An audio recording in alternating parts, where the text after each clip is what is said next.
Hello there, and thank you for trying to see what the world looks like through atheist eyes by tuning into this program.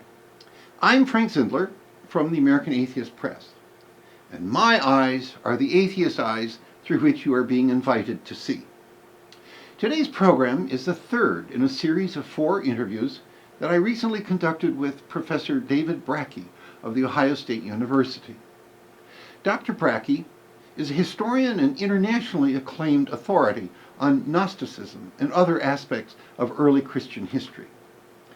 This third interview with Dr. Brakke focuses on his award-winning book, The Gnostics, Myth, Ritual, and Diversity in Early Christianity. The book was named by choice the Outstanding Academic Title of the Year. Let's hear what the author has to say about his award-winning book. Hello there, and welcome to another program of Through Atheist Eyes with Frank Zindler.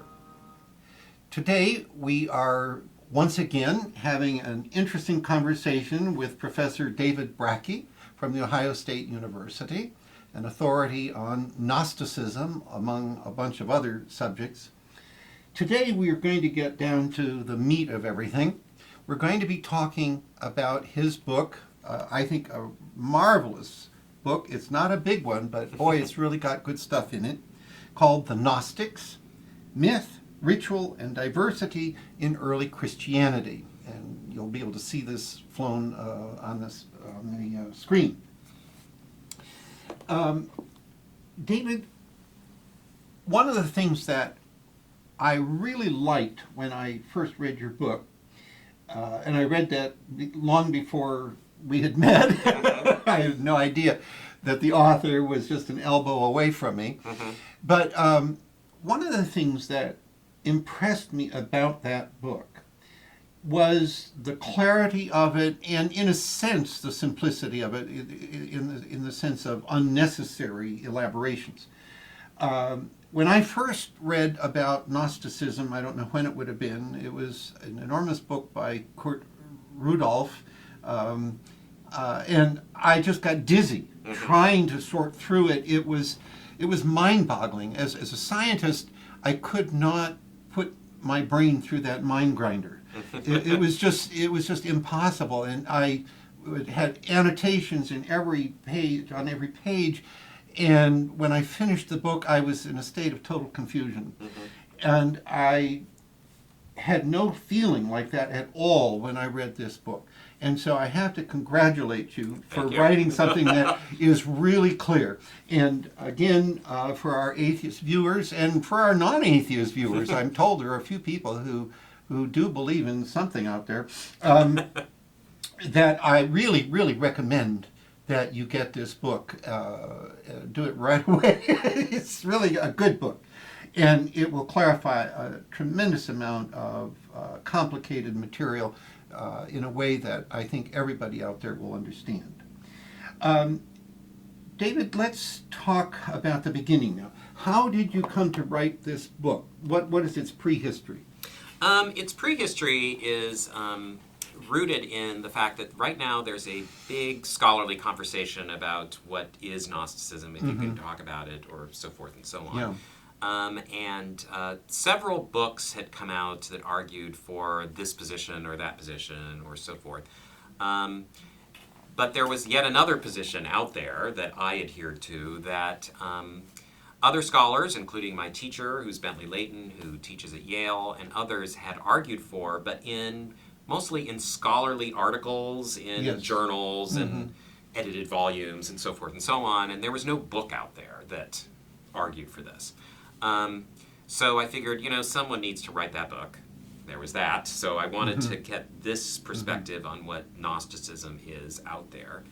But I was also acutely aware of the problem you just described. That is that that some of the books that tried to basically say this is what Gnosticism is were for many readers really impenetrable and too complicated and difficult to follow. And I think it turned them off from looking at a phenomenon that I think a lot of people could find interesting and so on. So I wanted to write something that did that.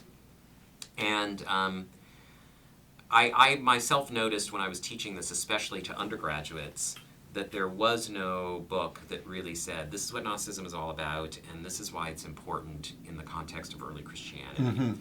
And so I saw that need and thought, well, I'm going to do that. So that was the result. So, You know, jumping to the last chapter, strategies of self-differentiation. You just talk about early Christianity and so on. Let's just skip to the end for right now. Right. Self-differentiation. Why was that important? Right. I mean, well, the traditional way of understanding Christianity and Gnosticism in the first couple centuries is that there was this thing called Christianity, and we all know what that is. Oh, yes. What they believed. Father, And Son, and Holy Ghost, exactly, born of the Virgin Mary, right, crucified under Pontius Pilate. Exactly, and we know what that is. And then there's this other thing called Gnosticism that was either a heresy, a Christian heresy, where people had gone off track, or it was another religion that was in competition with Christianity. And Christianity just simply said, we are not that. It rejected Gnosticism. So there were all these, you could find great scholarly articles with titles like Why the Church Rejected Gnosticism, right? The Church, yes. Exactly. And part of the agendas of my book and this concept of self-differentiation is to say the church did not reject Gnosticism because there was no church in the 100s. There was no kind of vast entity called Gnosticism. And rejected is far too simple to talk about this phenomenon. Instead, what you had in the 100s and the 200s especially were various people and groups who all claimed that they knew what Jesus was all about and that they had the answer to human problems and so forth and had a message of salvation that included Jesus, and that they were all engaged in defining themselves and differentiating themselves from other groups who made similar claims, right? So I wanted in this book to replace an idea that some all-powerful entity called the church rejected and squashed and so forth these poor Gnostics with a more complicated but I think much more exciting picture of a lot of different people who were claiming to be Christians and saying we have the truth, differentiating themselves from each other, taking some ideas from others, rejecting others, and so forth and so on. And it's really not until you get into the 300s when Christianity really becomes the, religion of the Roman Empire, that you really start to get this kind of organized church that could do things like suppress dissent and so forth and so on, although it never could do it completely. Right. Yeah. So it's an attempt to see, today we look out and we understand that Christianity is not a a bunch, thing. there's not a thing. There's a bunch of different, there's no home office, although, the Vatican would like to be that, but they're not for all Christians. There's no place where Christianity Actually, is the headquarters defined. is in Salt Lake City, but There is, in reality, Christianity is being invented constantly by the people who practice it. Exactly. And we see that obviously today, so we shouldn't think it was any different in the 100s. So that's what I was trying to capture. Well, that's good. This ties in with a project I've been on for many, many decades, actually. I take an evolutionary approach to the evolution of religion. Sure. And, why did religion evolve in the first place? What was its evolutionary function in terms of natural selection and so on? And one of the crucial things, in fact, this ties in with social species of animals in general, is that their behaviors tend to enhance the distinction between in-groups and out-groups. Now, of course, in pure evolution, this is for a genetic purpose, to preserve the in-group gene pool at the expense of the genetic competition in the out-groups. Right. But at a slightly higher level of abstraction, the same thing is going on in religions. Certainly. And, cultures in general. Right. Religion is a part of culture. And so I see again and again this need to distinguish in-group an inner in-group. Right. Yes, yes, You yes. know, so you have this endless progression of inner groups and more differentiation. And of course, we have such enormous fragmentation in Christianity in America. Right. I don't know how many hundred different kinds of churches there are, but this is carrying this to the max, so to speak. Right. Even though now, you know, the genetic drive for all of this has long gone aside. I mean, obviously, there's no Lutheran gene pool anymore. but still, I think that was the origin of all this. And so I was very interested in that last chapter. Right. Well, and what's interesting about that, obviously, is, or not obvious, but among the many things that are interesting, is that when people are defining in and out groups, they're often most concerned to define as out people to whom they're closest. Sure, And, exactly. And so one of the things I liked to see in this group is that, you know, we may see certain representatives of Orthodox Christianity as completely different from the Gnostics. Yes, I mean, they are just not the same.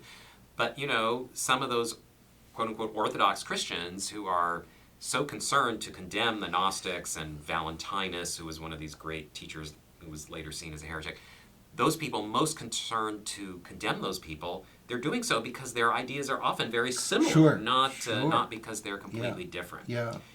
And the evolutionary model, of course, you know, as you've realized, it applies only imperfectly to cultures and humans. But I mean, it's important to understand that Christians themselves, when they've talked about this, use metaphors of like genealogy and paternity and so forth and so on, and that, you know, this teacher begets this other teacher, and so they often think about it in a very organic way, and as heresy becomes like a disease that has to, if we're going to be healthy, we need to remove it.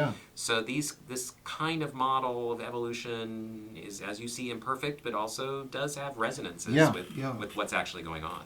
Right. One of the things that I think you do excellently is you are able to give clear descriptions of the various Gnostic myths, some of which are extraordinarily florid and mind-boggling. Right. And I can't remember now whether we did or did not ever talk in this series already about the so-called the Gnostic myth, but would you be so kind as to reprise that if we have talked about it, and if we haven't, then we need to talk about it. What is the basic Gnostic myth from which perhaps we can then relate more florid ones? Certainly, right. Yeah, I mean, what's often called the classic Gnostic myth tells a story in which there is a remote, undescribable God who thinks. And when this God thinks, he generates, it generates a kind of multiple aspects of God that are often called eons. And much of the myth is describing who these eons are and how they relate to one another. And it does get very complex, but as I like to say over and over again, the Gnostic kind of metaphor for God is an intellect or a brain. And if you think about your own brain, it's complicated. You've got a lot of thoughts going on in there, and so their idea of God is complicated, and that's part of why I think they find it meaningful. So what happens is that there is, however, a realm outside God, consisting of matter and chaos and so forth and so on.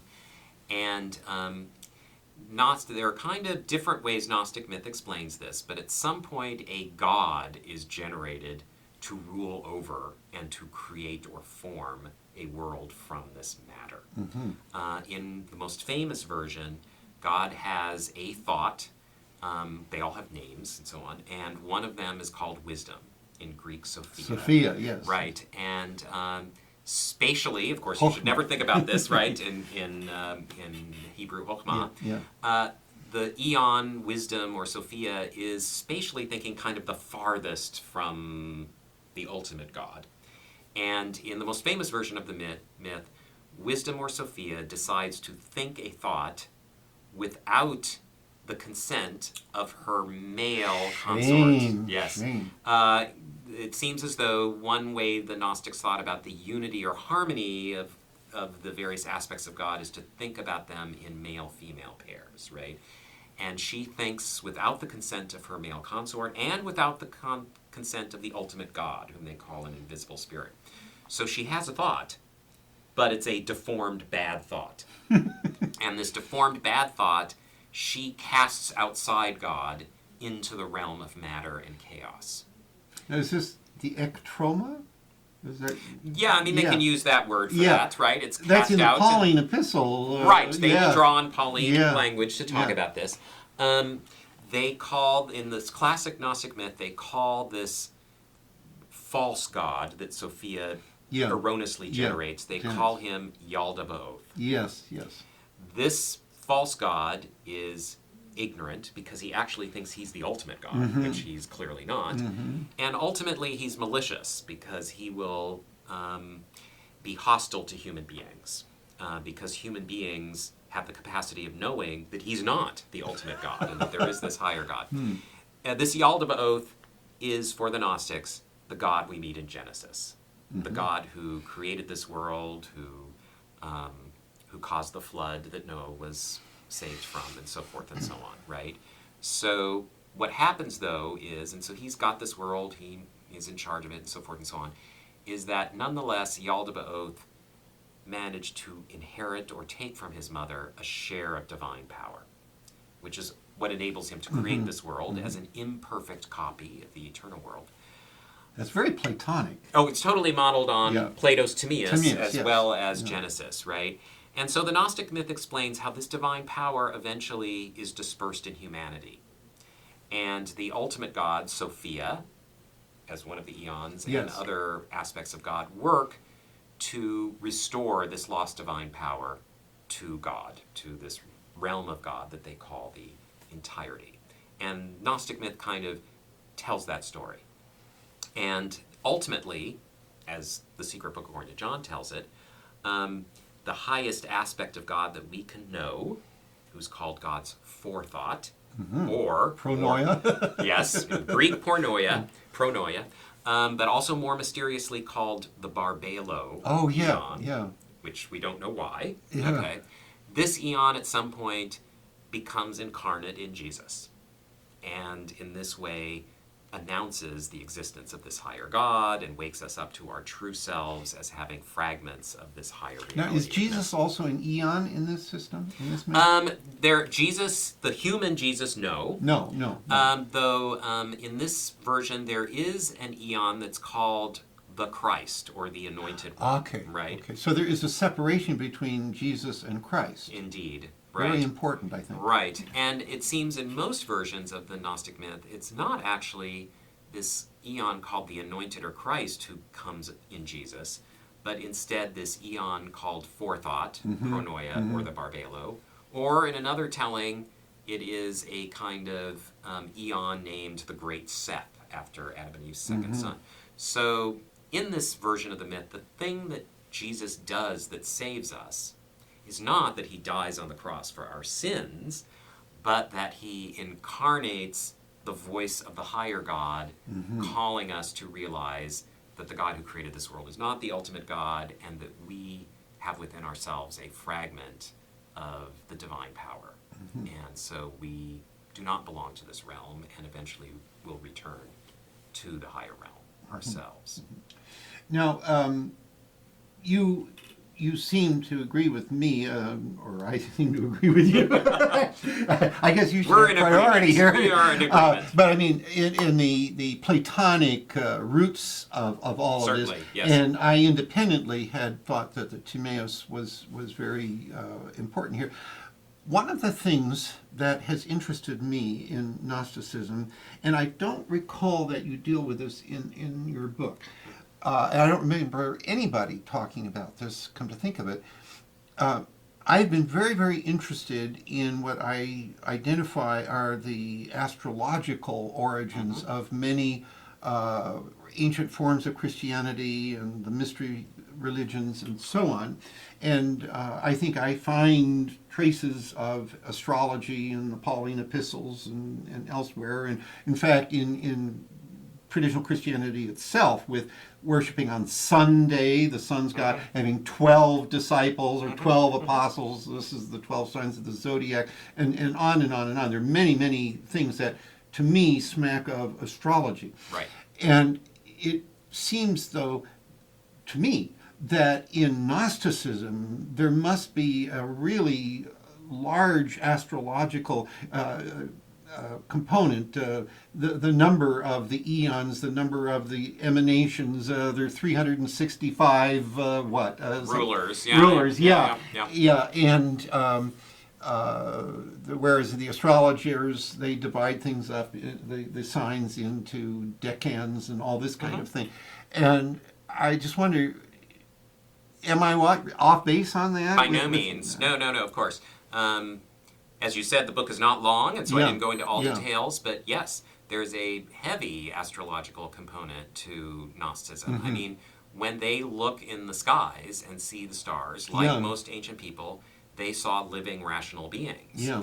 But in the case of the Gnostics, they believed that these stars and planets were actually fellow rulers of Yaldabaoth. Absolutely. Right? Yeah. And fate, astrological fate, is one of the ways that Yaldabaoth is oppressing us and preventing us from realizing our true selves and the existence of the higher God. In the Gospel of Judas, the most recently discovered Gnostic text, this theme of 12 rulers and the stars being important is even more prominent. So, I mean, it's important to realize, of course, in antiquity, there was no real distinction between what we would call astronomy and astrology. Oh, no, absolutely. And astrology was considered scientific knowledge. Sure. And many Christians acknowledged in the 2nd and 3rd centuries that astrology was somehow real. That yes, the stars are rational beings, and they somehow have influence in the cosmos because they are rational beings. And so there's a big component of this in Gnostic myth. Yes, exactly. I'm just wondering, have you spent any time looking at the ancient astrologers like Manilius or any of those ancient authors? I have not spent a lot of time on that, but I'm going to have to because, as I said, one of my projects is to work more on the Gospel of Judas. Yeah. And there, the astrological component is large. Okay. So yes, I'm going to have to do more of that than I've done in the past. Yeah. And I also believe that, they're thinking about stars and fate is heavily indebted to Jewish apocalyptic literature of the time, which has a lot of astrology in it itself. My previous work in Gnosticism, when I've been doing my own kind of independent, interpretations and so on, has been very much about how they interpret and use the Bible and so forth and so on. But I'm going to have to get into this with the Judas project for sure. Yeah. Even some of the Dead Sea Scrolls are of astrological significance, and also other types of divination. I'm thinking of the one that's called Thunder in Gemini. Are you familiar with that one? Yeah. And I think that Judaism was very much being solarized around the turn of the era. And the Book of Judith with a solar calendar rather than a lunar calendar and so on. And I see the origins of Christianity coming at this same moment that we see solarization in Judaism. And, definitely. I mean, this conflict between, say, a solar and lunar calendar, which you definitely see reflected in the documents from the Dead Sea Scrolls, right? Yeah. Has its own life in early Christianity as they tried to figure out when to have Easter. Sure. And so there was, well into the 300s, conflict between Christians who wanted a kind of solar-based Christian Easter calendar. Where Easter would always be on a Sunday and so forth and so on, as it is now. An immovable feast. So to speak, but on a Sunday. Different date, but on a Sunday. Versus those who wanted to be more on a lunar calendar in association with the Jewish calendar, the Passover, so that Easter would in fact occur on any day of the week, just as Passover occurs on any potential day of the week. And in the 300s, Christians are still arguing about this, and there are still Christians who are, eventually, as you know, the solar calendar triumphs, But it's a prolonged struggle, and Christians are part of that. Yes. Well, I'm very pleased that you are going to look more into the astrology. This has been something that it's a pony I've been riding for many years. Yes. Well, and rightly so. I'm thrilled that a neighbor now is going to be on the same merry-go-round. Anyway, hopefully it's not a merry-go-round. Hopefully it's a pony going to some. It's getting somewhere. Yes. Actually getting someplace. Yes. What else should we tell our viewers about this book, other than that it's a great book? Well, I mean, I think the three things that it's really about, so to speak, are first of all Gnostics. So you'll learn about what Gnosticism is and what it taught and so forth and so on.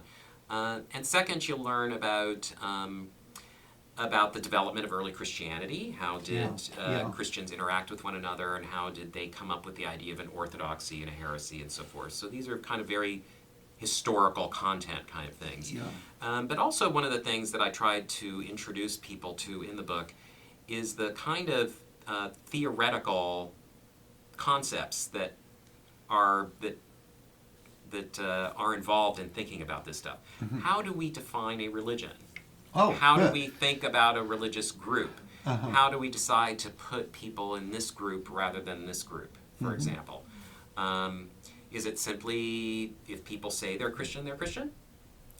Or if someone doesn't say they're a Christian, can we still put them in the box Christian, even though they don't say they are? You know, and it's, as scholars, we have to decide these things all the time. When I teach my history of Christianity, from Jesus to Joel Osteen at Ohio State, I mean, I have to decide what's going to be on the syllabus, right?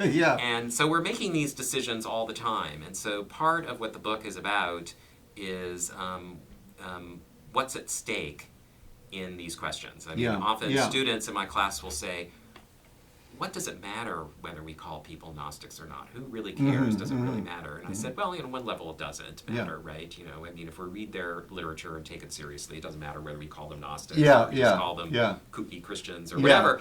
But on the other hand, it's a very interesting, just intellectual problem to think about how we classify people religiously and think about what makes a religious group. And so that's the kind of third, less historically specific thing that I think readers will get from this book. Well, our viewers, though, will be greatly disappointed because there is no answer key at the end of the book. There is no answer to the important question, what is the one true, unchanging, eternally valid church? No, I don't have that answer, and if I did, shucks. I would sell a lot more copies. Shucks. Okay, well, I think that probably does a good job on your book, The Gnostics. I hope everybody who doesn't already own that book will rush right out and order a copy of it. It's available on Amazon and probably at your local bookstore. Next time, our last interview, we'll be talking about his teaching company great course on Gnosticism, from Nag Hammadi to the Gospel of Judas. That's all for now. I'm Frank Zindler for American Atheists. Tune us in next time.